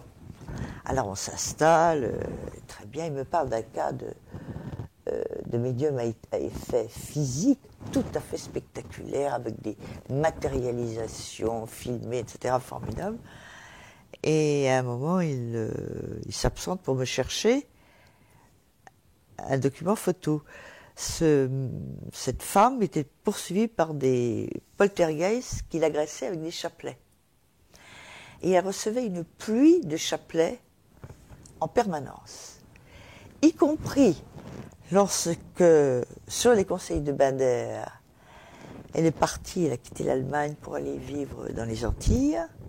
Au moment où elle a franchi la douane, il y a eu une pluie de chapelets qui sont abattus sur elle. Il y a une loi bien connue en parapsychologie, c'est-à-dire qu'il n'y a pas d'apport sans export. C'est-à-dire que si tu vois un objet se matérialiser, il ne s'est pas matérialisé. Il faut vraiment être un peu simple, dirons-nous, pour imaginer ça. C'est un objet qui est venu, il s'est déplacé. Bon, il s'est fixé, il repartira peut-être. Bon, mais il n'y a pas d'apport. Les gens qui sont poursuivis par des poltergeists, il n'y a jamais de matérialisation. Le maire de Rohan, c'est un maire, on aura peut-être l'occasion d'en parler tout à l'heure, dont les aventures tragiques ont été suivies par le commandant Tisanet, c'est-à-dire Tisanet, l'homme qui dirigeait, qui avait centralisé les recherches sur les phénomènes de hantise pour la gendarmerie, tout à fait officiellement. Le brave Tisanet reçoit un jour un coup de téléphone ou une lettre du maire qui lui dit « c'est pas possible, je suis poursuivi par des jets de pierres. Il y a tout le temps des pierres qui sont jetées sur ma maison et qui rentrent à l'intérieur de ma maison alors que mes persiennes sont fermées. » C'était l'été, donc les vitres étaient ouvertes, mais les persiennes, je te signale, c'est des lattes, elles sont comme ça, tu ne peux pas jeter. C'est clair. Tisanet, je ne sais pas si on en reparlera tout à l'heure. Tu peux éventuellement, je ne sais pas, alors restons dans l'histoire en question avec les... Pour venir, bon...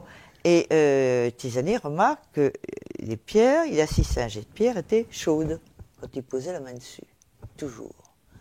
Oh, puisque je fais une petite incise sur Tisanet, il faut quand même que je te raconte cette histoire et à vous tous. Mais tu vas quand même finir l'histoire en question, là, que tu commençais à nous dire. Qu'est-ce que je commençais à dire? Avec les pierres chaudes. Tu parlais de Bader. Ah oui, de Binder. Non, de Binder. Non. Les pierres chaudes, c'est un phénomène de poltergeist, bien connu, je t'ai dit. Le Bader, c'était cette femme qui était poursuivie par les chapelets. Cette femme, originaire de Colmar, a commencé à avoir des phénomènes très désagréables chez elle. Des taches de liquide jaunâtre sur les murs. Ça avait l'air d'être de l'urine, enfin, c'était des taches jaunâtres, etc. Des coups classiques. Alors, Bader parle avec elle et elle s'aperçoit qu'elle n'est pas en bon terme avec son mari. Et très souvent, l'angoisse, les conflits génèrent des phénomènes que tu connais bien. Et Bader, très discrètement, lui dit, ce serait peut-être bien que vous ayez une séparation de quelque temps, vous allez voir comment ça se passe. Et cette femme lui dit, mais, écoutez, je n'osais pas vous le dire, professeur, mais il y a tout le temps des chapelets qui arrivent dans mon appartement. Alors Bader n'avait jamais entendu parler de ça. Oui, c'est un peu original. À tel point que je lui dis en rigolant, mais je me demande s'il n'y a pas un magasin de chapelets qui a été dévalisé par ce phénomène, parce qu'elle en avait trop. Alors j'ai vu la collection des chapelets matérialisés chez cette femme dont Bader avait certains exemples. Il y en avait qui étaient des chapelets complètement ordinaires faits avec des grains, mais il y avait des chapelets en corail et en or, il y avait des chapelets en nacre et en argent, etc. Et il y avait le plus invraisemblable des chapelets qui soient une espèce de rose, qui n'en finissait pas, complètement biscornu, quelque chose d'impossible. Bon. Bader lui avait dit ce qu'il dit souvent aux gens qui sont victimes de poltergeist, essayez de faire de l'écriture automatique. Quand tu fais de l'écriture automatique, du dessin automatique, ça canalise ton énergie. C'est comme ça que Matthew Manning a fait ses dessins extraordinaires, sa main semblait guidée par Beardsley, par toutes sortes de grands peintres et d'artistes, etc. Et effectivement, c'est comme ça que Matthew Manning a calmé ses poltergeists. Lui, il était jeté hors de son lit, persécuté par des armoires, quelques heures après. Bien, bon. Donc cette femme fait un petit peu d'expérience automatique, de dessin automatique. Effectivement, ça se calme, mais pas suffisamment. Alors, elle décide de partir et elle trouve un poste aux Antilles. Et Bader m'avait appelé pour me lire sa lettre, etc. Et cette femme lui disait qu'au moment où elle avait franchi la douane, il y avait 7 chapelets qui s'étaient abattus sur elle. Elle habite Colmar, donc les gens qui suivent les dossiers de la parapsychologie doivent savoir de quel cas il s'agit. Tant qu'elle était aux Antilles, plus un phénomène, une vie normale. Elle décide de revenir en Alsace, son mari veut remettre le grappin dessus et ça a recommencé. Bon. Je parlais de... Excuse-moi, est-ce que ça sous-entend, enfin, toi, peut-être ta vision depuis le temps que tu as suivi le sujet, est-ce à dire que... Parce que ce mari était vivant, on est d'accord ? Oui, oui, bien sûr. Est-ce à dire qu'un être vivant peut générer ou faire appel consciemment ou inconsciemment à des entités, ou est-ce qu'il faut apparaître les... Mais attends, je ne vois pas ce que les entités viennent faire là-dedans. Voilà, c'est le premier point, c'est soit ça, soit la deuxième, c'est que le mari en question a des capacités, sans même qu'il en ait conscience, pour faire apparaître ou déplacer, on ne sait où, des chapelets ? C'est pas le mari, c'est elle. C'est elle, c'est son traumatisme, son conflit intérieur qui n'est pas résolu, qui décuple cette espèce d'énergie latente qui s'incarne de cette façon. Un autre exemple qui m'est arrivé avec Bader, là j'étais vraiment choquée. Bader m'appelle, il y a un cas de poltergeist très embêtant en Allemagne, où il y avait des incendies spontanés qui se déclenchaient. Quand il y a des incendies, on fait appel à la police, etc. Et la maison était donc fermée, sous-scellée, et Bader soupçonnait que l'épicentre, c'est-à-dire le sujet qui provoquait ces incendies et ces déplacements d'objets, c'était un gamin de 14 ans. C'est très souvent des adultes au moment de la puberté, hein, qui sont travaillés bien. Donc ça, c'était l'hypothèse de Bader. À l'époque, on ne parlait pas du tout de ces choses-là, encore moins que la gendarmerie allemande. Il faut connaître le sérieux de la gendarmerie allemande. Et Bader me dit, écoutez, si ça vous intéresse, venez à la levée des scellés, on va examiner la maison avec la police. Alors il y avait donc Bader, la Fräulein qui l'accompagnait, moi le photographe du journal, et la police. Et la famille c'était le père, la mère, un garçon de 14 ans, il y avait une autre fillette qui devait avoir 7 ou 8 ans, mais il y avait surtout, le plus intéressant, dans un couffin, c'était vraiment un couffin, c'était pas un berceau. Un bébé qui avait même pas 1 mois. Alors là, on enlève les scellés. Et la police rentre, personne n'avait le droit de rentrer, moi non plus, j'étais à l'extérieur, c'est simplement la police qui rentre et bain d'air. Donc moi j'attends respectueusement d'être invité. Et il y a une agitation extraordinaire. Et là je vais avoir l'air d'une folle en vous racontant ça, mais je prends le risque, tant pis.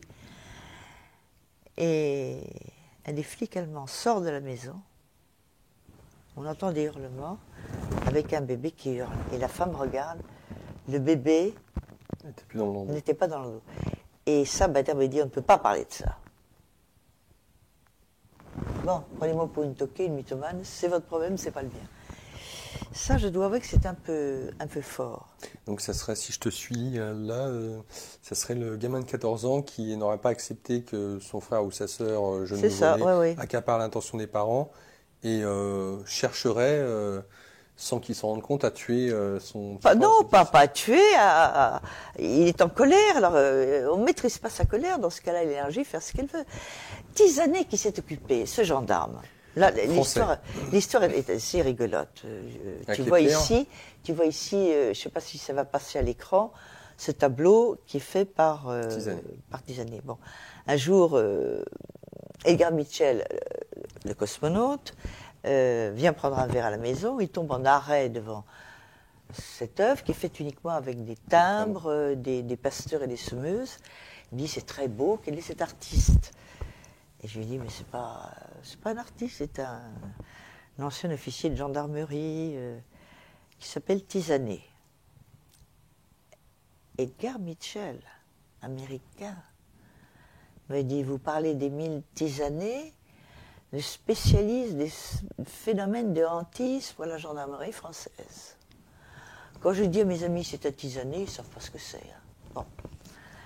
Philippe Baudouin vient de faire un livre d'ailleurs sur le commandant Tisanet, il a publié cette chose-là. Pour en revenir à Mitchell, je lui ai fait acheter d'ailleurs, il a acheté un tableau à Tisanet. Mais l'histoire de Tisanet est formidable. Tisanet, le bon gendarme. Très intelligent, il faut voir. Bien. Et il est appelé un jour par des paysans qui sont dérangés qui prétendent que leur maison est hantée. Et Tisanet se dit, c'est classique, le fermier veut pas payer son loyer et il invente cette histoire de fantôme pour je vais y aller et il va faire son inspection de routine avec, ça ne s'invente pas un nom pareil, l'adjudant Fallope. Tout ça c'est publié, argumenté, etc. Et il arrive dans cette ferme où les fermiers le reçoivent, comme c'est l'habitude, dans la pièce la plus noble de la maison, de leur ferme, qui est la cuisine. Il y a une grande cuisine, avec un énorme buffet, une table, et gentiment, les fermiers l'invitent à prendre un café. Tisanet et l'adjudant Fallope avaient déposé leur képi sur le buffet. Ils commencent à parler, et on entend « giouf, giouf ». Tisanet et l'adjudant Fallope voient leurs 2 képis traverser la pièce comme des bombes et aller se jeter contre le mur. Évidemment, Tisanet pense qu'il y a un gamin qui est rentré sur la pointe des pieds, etc. Ils étaient seuls dans la maison. Et pendant qu'ils discutent pour savoir qui a d'autres dans la ferme, et ça, Tisanet le consigne dans ses rapports. Le buffet de cuisine commence à avancer vers eux. Progresse. Pas de géant, mais etc.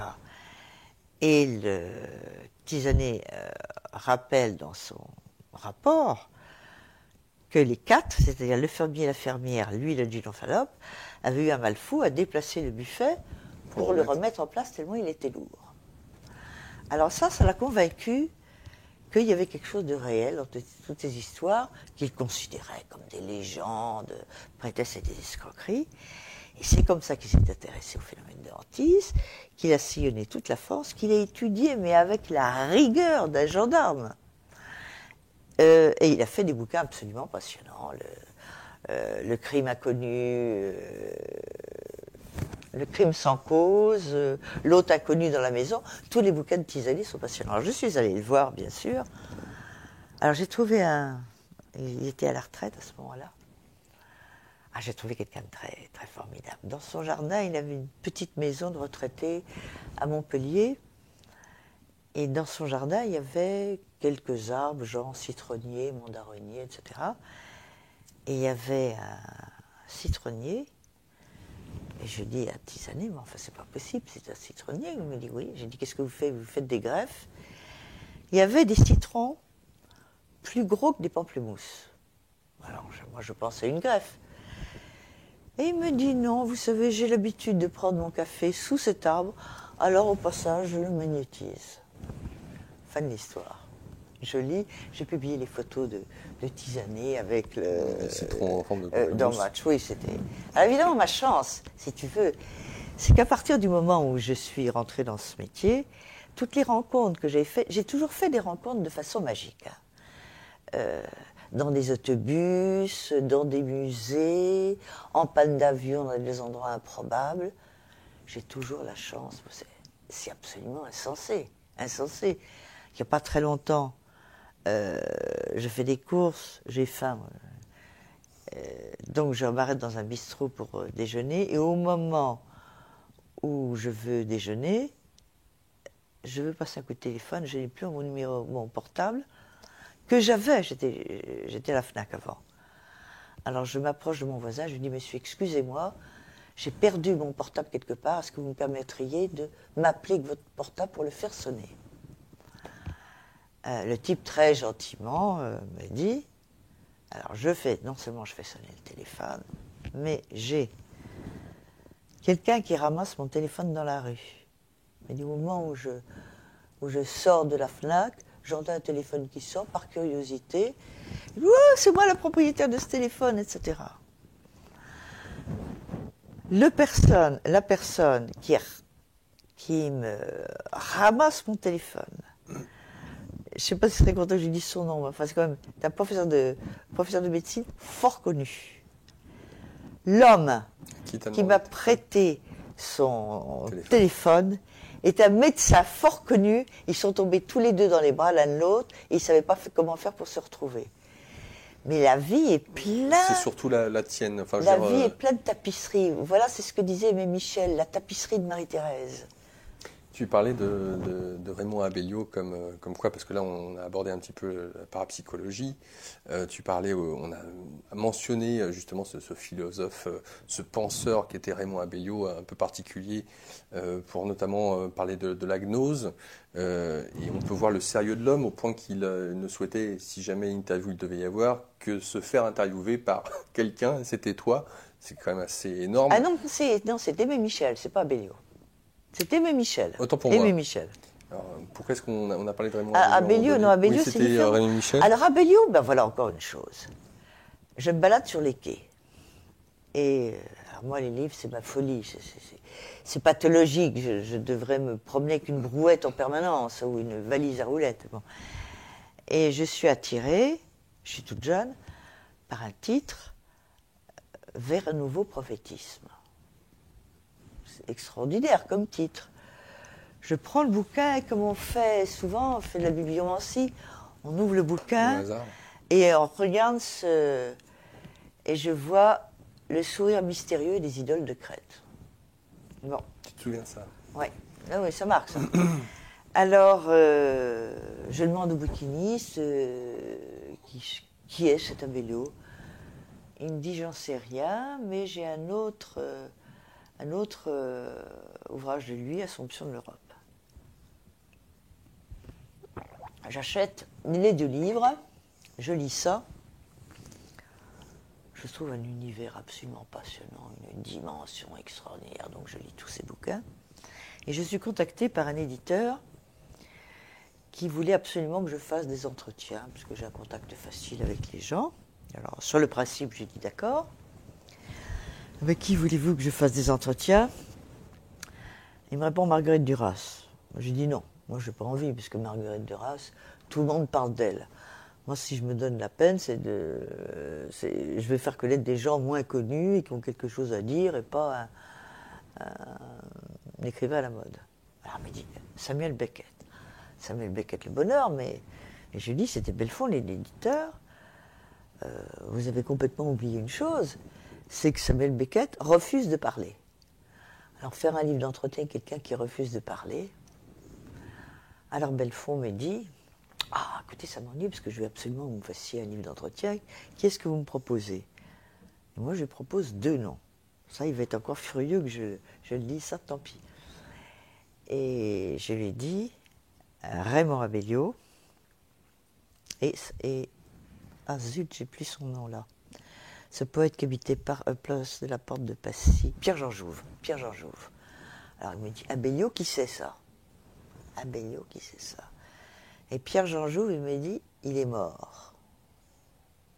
Bon, rideau. Enfin, il m'a laissé faire ce livre d'entretien avec Abellio. Alors Abellio, c'est formidable.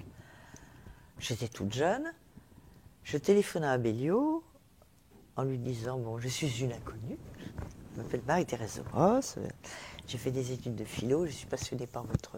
etc. Et il a l'air très réticent. Il me dit, est-ce que vous connaissez Bonheur? Il avait un accent très chantant de Toulouse. Oui. Ça ne me serait pas venu à l'idée de vous téléphoner si je ne vous ai pas non seulement lu et envie de vous poser des questions que je n'ai pas trouvé la réponse dans votre livre. Alors il me dit, mais je sentais qu'il n'était vraiment pas emballé. Il me dit, écoutez, venez me voir mardi à 15h, je vous accorderai 20 minutes. Je suis très pris. C'était pratiquement une façon de non se voir. Et tellement ça traînait dans la voix. À tout hasard, je me dis au point où j'en suis, pouf, je prends mon tarot qui me dit vas-y. Bon. Je débarque chez Abellio. J'ai resté à peu près plus de 2h30 chez lui. On s'est entendu comme la roue en foire. Partant me dit, est-ce que vous me permettez de faire votre thème pour voir si on va s'entendre bien intellectuellement. Qui au monde peut refuser d'avoir son thème fait par Raymond Abellio? Je lui dis, mais bien sûr. Et il m'avait déjà dit d'accord, et le lendemain il me téléphonait, il m'a dit, nous allons avoir une entente intellectuelle absolument formidable. Ce que vous voulez, quand vous voulez, comme vous voulez, j'ai tout à apprendre de vous. Alors ça, je tiens à le dire, voilà. Et c'est comme ça que je me suis embarquée dans ce livre avec Abellio. C'était une aventure extraordinaire, parce que c'est devenu un ami. C'est une chose au monde auquel je tiens, c'est la qualité de mes relations humaines. Et l'amitié, alors je suis une horticultrice de l'amitié. L'amitié, je ne sais plus quel poète disait ça, c'est un mot que j'aime beaucoup. L'amitié doit être comme l'horticulture, un objet de soin constant. C'est de l'amour. Ah, c'est ça. Qu'est-ce qui t'a interpellé dans le bouddhisme tibétain? Alors, les internautes peuvent voir aussi voilà, la présence du bouddhisme oui, mais d'abord, dans ton entourage. Alors ça, très jeune, j'ai découvert le bouddhisme. J'ai d'abord eu un premier temps un bouddhisme japonais qui m'a semblé très vite un peu trop intellectualisé. J'ai découvert le bouddhisme tibétain, j'ai lu tous les livres d'Alexandra David-Néel, que j'ai vus, avec qui il m'est arrivé comme d'habitude des expériences pas possibles. Tu avais rencontré Alexandra? J'ai rencontré Alexandra, alors je fais une incise, ouais. C'est toi qui m'invites. Oui. Il y a très longtemps, il y a eu des papiers sur moi dans la presse où je m'intéressais beaucoup au bouddhisme tibétain. Et je vais parler d'Alexandra David-Néel et les journalistes ne savaient pas qui c'était. Et je suis chez des amis à la campagne en Provence et la maîtresse de maison me dit « Oh Marie-Thérèse, vous serez sans doute heureuse de savoir que Jean Giono admire beaucoup un de vos livres. »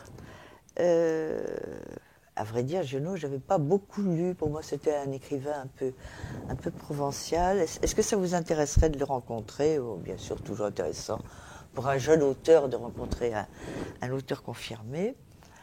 Et dans la conversation, je découvre que Jean Giono connaît Alexandra David-Néel. Alors je dis, écoutez, la chose qui me fascinerait, c'est de rencontrer David-Néel. J'ai lu tous ses bouquins. Cette bonne femme est extraordinaire. On m'a surnommée la nouvelle Alexandra David-Néel. Et Giono me dit, très bien, j'organise un déjeuner chez elle, et il y avait le philosophe spécialiste de Nietzsche, Marius Nicolas. déjeuner dans sa maison de Digne, très bien. Et à la fin du repas, on prenait le café sur une grande terrasse balcon. Et elle me regarde avec son petit air malicieux, elle était déjà pas toute jeune. Elle me dit, toi la petite, je sens que tu as envie de me demander quelque chose et tu n'oses pas. Alors, évidemment, j'étais un peu timide à l'époque. Et je lui dis tout simplement, moi j'aimerais voir quelque chose. Pas une demande intellectuelle, je voudrais voir. Alors elle rit. Il y avait sur la table basse un bol en loupe. Tu vois ce que c'est la loupe d'orme, tu sais, on voit les nœuds des arbres dans lequel il y avait des graines. Alors je précise qu'il y avait Giono, qui n'est pas un imbécile, Marius Nicolas, qui n'est pas un allumé.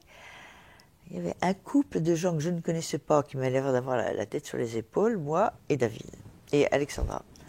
Elle prend les graines dans sa main, elle fait exactement ceci.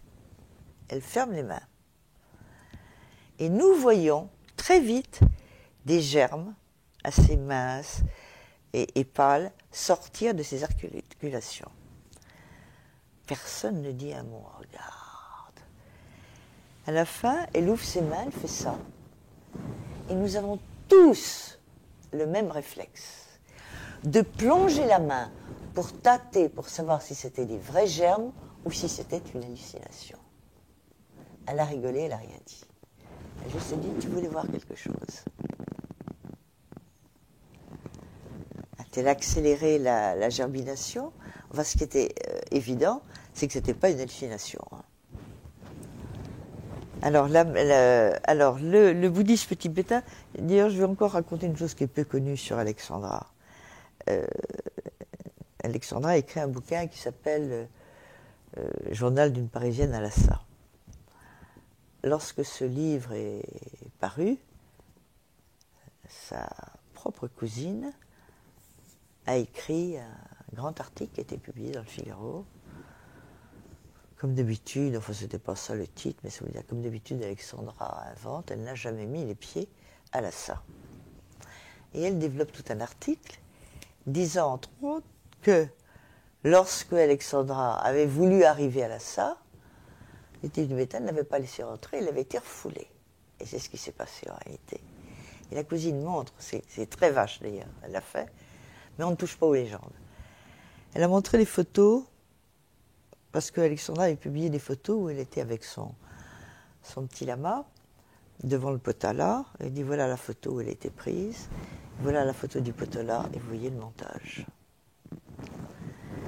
C'est quand même paru dans la presse de l'époque, on l'a oublié, mais là tous les documents existent. Et Alexandra a eu cette réponse formidable. Elle a simplement dit « Ma cousine est jalouse ». Elle n'a pas dit « elle ment » ou « elle a raison », ma cousine est jalouse. Bon, enfin ça c'est un petit détail, mais c'est pas connu. Cela dit, elle a fait des choses admirables, elle a été quand même très courageuse physiquement, parce qu'elle en a bien bavé, et elle a payé sa quête de la connaissance avec un enthousiasme formidable. Alors moi, je sais que c'est elle qui m'a introduite au bouddhisme, et puis par la suite, j'ai eu la chance de rencontrer Kalu Rinpoche, auprès de qui j'ai pris refuge. Alors là, je vais raconter une anecdote qui est assez rigolote. J'avais la plus grande admiration pour Kalu Rinpoche, et Jacques Chirac lui avait donné un emplacement dans le bois de Vincennes pour qu'il fasse sa pagode.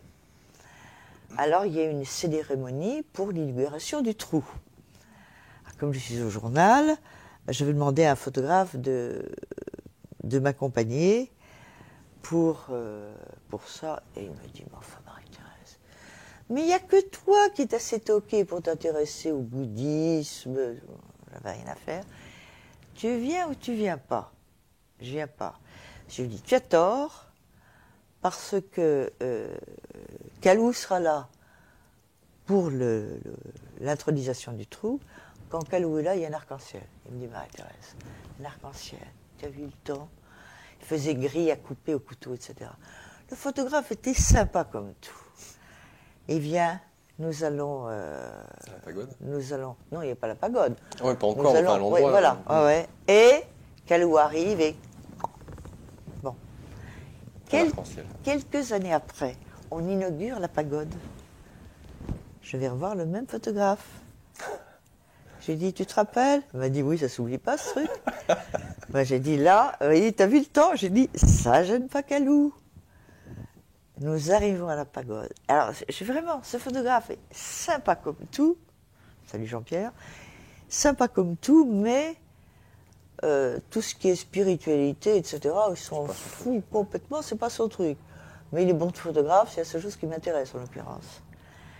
Nous arrivons à la pagode, et là, quand Kalou sort de la pagode, mais là les photos existent, hein, 2 arcs-en-ciel. Alors pour un photographe matérialiste, c'est un peu beaucoup comme coïncidence. Hein. Joli, hein, joli. Alors je te demandais qu'est-ce qui t'a interpellé dans le bouddhisme tibétain, puisque tu parlais du bouddhisme plus de l'Inde, qui n'était pas trop ton truc. Non, du Japon. Moi j'ai commencé par le bouddhisme japonais, le bouddhisme zen. Pourquoi le Tibet? Qu'est-ce qui t'interpelle? Est-ce que c'est plus du fait que la culture tibétaine est issue du chamanisme mongol, ou ça n'a rien à voir? Eh bien, c'est exactement ça. Hein. C'est la filiation des bonnes. Seulement, il m'est très difficile de parler du Tibet, parce que moi, le Tibet, il se trouve que j'ai passé 6 mois. Hein. J'ai passé 6 mois, j'en ai beaucoup bavé, parce que j'ai passé 6 mois seule. Je n'avais pas le droit d'y aller. Le Tibet, à l'époque, était interdit par les Chinois aux journalistes et aux voyages individuels. Je ne suis pas du genre à faire partie d'un voyage organisé. Bon, je me suis toujours démerdée absolument partout. Et quand j'ai dit au journal que je voulais prendre un congé pour partir au Tibet et que je voulais qu'ils me fassent des papiers, parce que j'allais être obligée de me faire fabriquer des faux papiers, puisque je ne pouvais pas demander des papiers, puisque j'étais journaliste, je ne pouvais pas. Et on me répond, non, on ne peut pas te faire de faux. Il faut des papiers en cas de guerre, il n'y a pas de guerre entre le Tibet et la Chine. Tu décides de partir, tu te démerdes. Bon. Alors là, j'ai commencé un périple d'enfer pour me faire fabriquer des faux papiers qui soient compatibles, des gens qui soient complices au service des visas. Je ne parle pas chinois, j'ai pris 3 semaines de cours de chinois, ça m'a servi à rien, parce que ma prononciation est effroyable.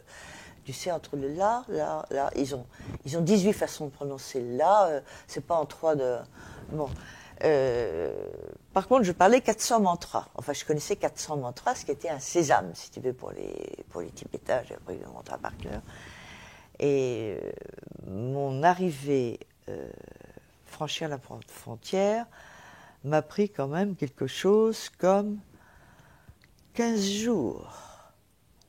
Je me rappelle à Pékin avoir pris rendez-vous, alors officiellement, comme Marie-Thérèse de Vos, avec le correspondant, avec un journaliste qui était correspondant, Jérôme, qui était correspondant, à la fois il s'était bien démerdé du Figaro et de l'Express, et je lui dis, j'ai envie de partir au Tibet, c'est quand même compliqué. Il me dit, bah, tu n'y penses pas une seconde, tu es beaucoup trop connu comme journaliste, si les Chinois te laissent passer, ça serait une ruse de leur part, il n'y a pas de sortie de l'avion, c'est ou les geôles de Lhasa, ce que je ne te recommande pas, ou le désert de Gobi, ce que je ne te recommande pas non plus.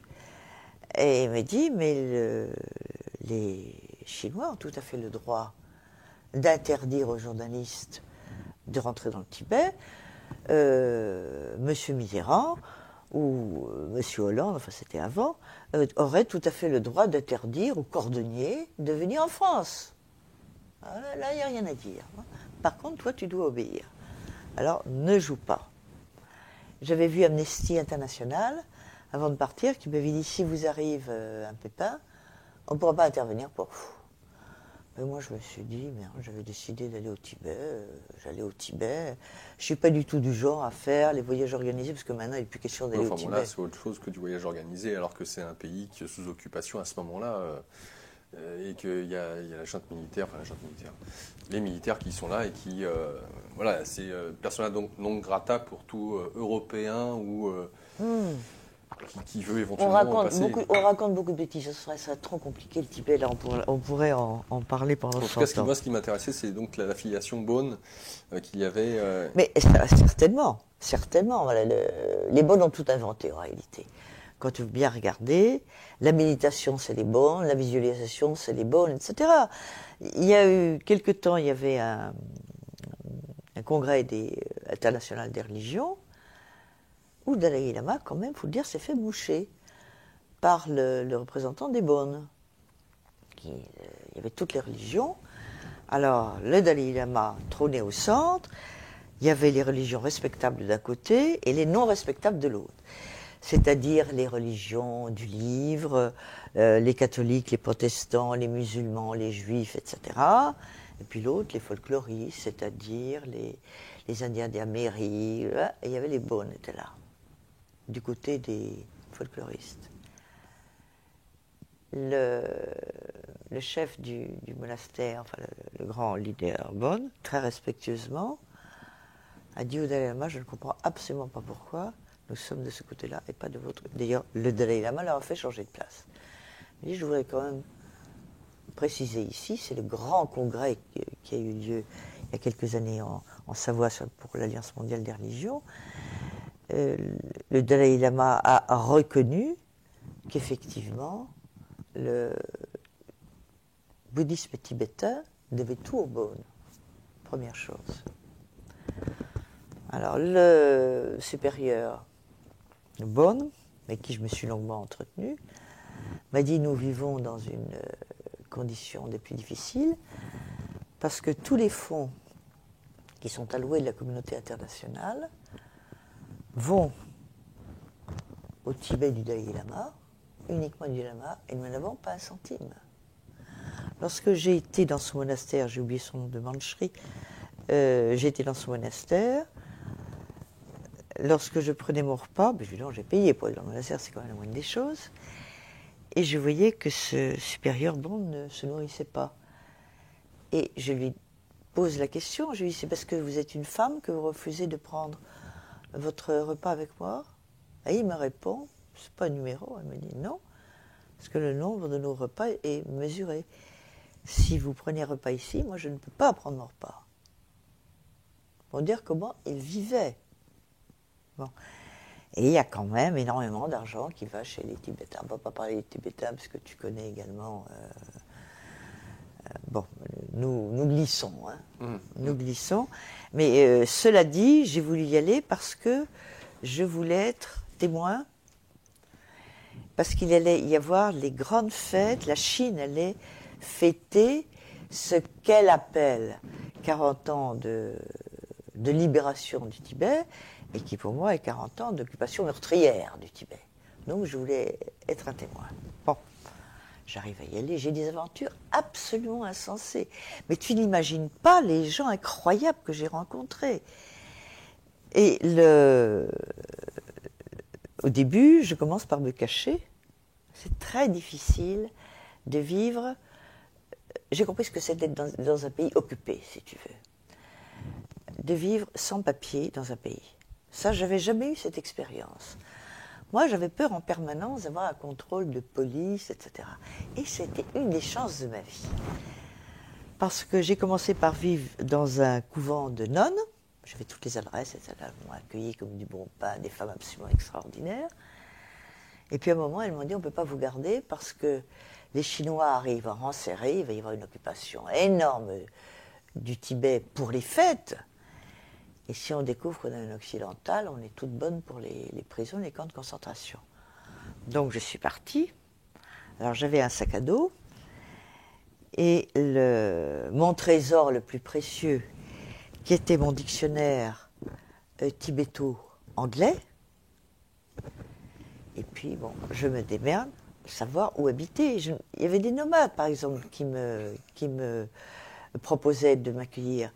Mais je ne peux pas habiter chez des nomades si je sais que le fait que je sois chez eux risquait.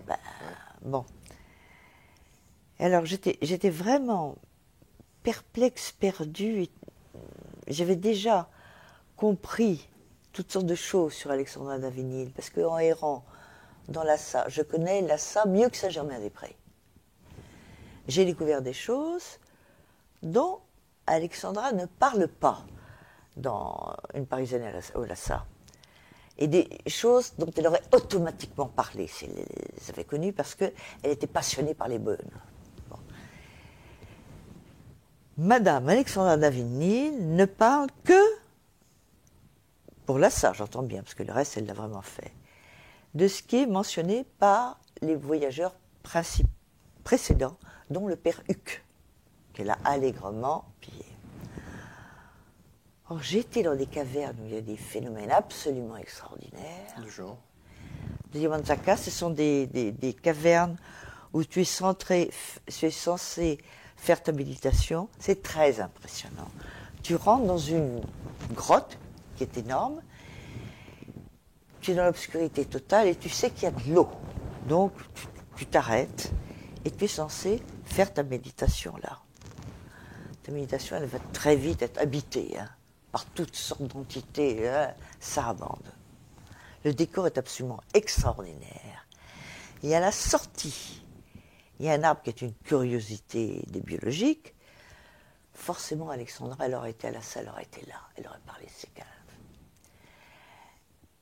Il y a à la sortie un arbre qui est en train de crever. Mais à l'époque d'Alexandra, il était très florissant, dont les feuilles sont imprimées avec le mantra sacré Om-Mani Padmé Hum. Tu peux graver, imprimer une feuille, etc. Qu'est-ce que c'est que cette histoire? J'ai pris une feuille de cet arbre que j'ai mis dans un livre pour le sécher et je voulais le donner au professeur Pelt, que tu connais, j'imagine, pour qu'il examine, qu'on sache absolument comment ces nervures arrivent à reproduire si bien le mantra sacré, qui est un peu long à écrire quand même. Et puis c'était dans un livre que j'ai laissé à l'aéroport de Katmandou au retour. Il n'y a pas de hasard. La vie, ça se bouscule. Bref, j'ai été absolument passionnée par ce que j'ai découvert au Tibet, qui ne correspondait pas exactement à ce que j'attendais. Je me souviens qu'à mon retour du Tibet, j'ai appelé Marguerite Perronnet, qui est la secrétaire d'Alexandra d'Avinil. Je lui avais dit que je partais au Tibet. Je lui ai dit, est-ce que vous avez des messages à faire parvenir à des gens? Elle me dit non, j'ai tous les contacts. Mais par contre, appelez-moi, ça me fera plaisir d'avoir de nouvelles, vous me donnez des nouvelles fraîches du Tibet. Et quand je suis rentrée, j'ai donc appelé Marguerite Perronnet. J'ai dit, j'ai une bonne nouvelle à vous donner du Tibet quand même, parce que ça se passait quand même mieux, etc. Et elle me dit, ah ben je suis heureuse de voir qu'il y a quand même des journalistes honnêtes. On raconte quand même toutes sortes de salades au Tibet. On les comprend, ils ont des excuses. Je me souviens un jour où je m'entretenais avec un moine, et je lui dis, mais enfin écoutez, la situation va quand même mieux pour vous, même si tout est loin d'être parfait, ne me faites pas dire ce que je ne dis pas. Et le moine me dit, surtout ne le publiez pas. Je lui dis, pourquoi? Il faut dire que le Tibet va très mal. Mais pourquoi? Sinon l'Occident nous oubliera. Mais je lui dis, mais dans les vœux tibétains, est-ce que vous faites par vœu de ne pas dire de mensonges? Il me dit non. Nous faisons vœu de ne pas dire de gros mensonges. Ah, et quels sont les gros mensonges? Il n'y en a que 3. Il y en a un qui est s'attribuer des pouvoirs miraculeux, comme la lévitation, etc. Enfin, il y a 3 types de mensonges, mais tous les autres mensonges sont permis. Donc, on est clean. C'est des petits détails qu'il faut savoir. Mais on peut savoir qu'en vivant sur place, en parlant longtemps avec les gens, c'est pas avec un bouquin sur le Tibet, avec un voyage organisé, puisque maintenant il y a un train qui va, etc. C'est pas comme ça, hein. Bon, voilà. Oui, les choses changent. Eh oui. Et est-ce que pour toi, le fait de t'intéresser justement au bouddhisme tibétain avec les bonnes, est-ce que tu t'intéressais déjà auparavant au chamanisme? Si je te dis ça, c'est pour parler par la suite de la Sibérie, peut-être, puisque le mot chaman vient de là en même temps, savoir si tu t'es intéressé à ces domaines chamaniques qui, chez toi, en tout cas puisqu'on parle du bouddhisme tibétain, pourrait faire une liaison avec le Brésil ou l'Amérique du Sud d'une manière générale, tu vois. Dans l'ordre, ça ne s'est pas fait exactement comme ça. Dans l'ordre, ce qui s'est fait, c'est que, étudiant la parapsychologie et découvrant les capacités extraordinaires du cerveau, qui ne sont pas extraordinaires, c'est des capacités qu'on avait beaucoup plus avant que la civilisation nous dise qu'on ne les avait pas. Bon, ça c'est quand même un certain procès de l'éducation qu'il faudrait faire. Alors, j'ai été appelée, évidemment, quand plus tu lis, c'est comme un arbre, la lecture, hein, tu as des branches, etc. Donc j'avais sans cesse des références vers les livres des ethnologues. Et c'est là que j'ai commencé à bouffer. Je n'ai qu'une petite partie de mes livres sur l'ethnologie. Là, j'ai une bibliothèque avec je ne sais combien de milliers de livres qui attendent. À partir du moment où tu vois les ethnologues qui vont sur le terrain et qui vont travailler, je ne prends qu'un exemple archi connu parce que populaire, c'est le film de Jean Rouch qui s'appelle les Maîtres Fous. Bon. Avant Jean Rouch, on considérait les phénomènes africains de transe, de possession, comme du bas de gamme, voilà. Et puis on s'aperçoit qu'il y a tout à fait autre chose. Maintenant, il y a une espèce de noble quête, et c'est pour notre plus grand intérêt, de ces possibilités fabuleuses du cerveau. Malheureusement, alors là, je vais encore une fois sortir mes pics. Il y a un mot que je vais commencer par ne plus supporter, c'est le mot conscience. Un mot qui était un des mots, pour moi, les plus importants de ma vie, de ma recherche et de ma façon de tenir ma vie. Moi, je me suis fâchée avec des amis, je trouvais qu'ils n'avaient pas de conscience. Un de mes meilleurs amis n'a pas de conscience, je ne peux avoir que mépris pour les gens qui n'ont pas de conscience. Donc, bien. Mais conscience, maintenant, c'est devenu le mot valise et la machine à alimenter les dollars. Les fabrications de congrès, de conférences qui s'enchaînent avec conscience à la clé, maintenant conscience est devenue la tirelire. C'est plus supportable. Il y a un moment où on a envie de leur dire arrêtez d'éjacter, ce que je suis en train de faire, arrêtez de faire des conférences, de les monnayer, etc. Bossez un peu dans votre coin et soyez sérieux, ça, il n'y a rien à faire. Tu es comme moi, tu dois recevoir toutes les semaines 15 invitations pour des colloques. Je n'ai pas avoir la cruauté de mentionner le nom. Tu vois tout de suite à qui je pense. C'est hallucinant maintenant. Machine à dollars, machine à dollars, machine à dollars.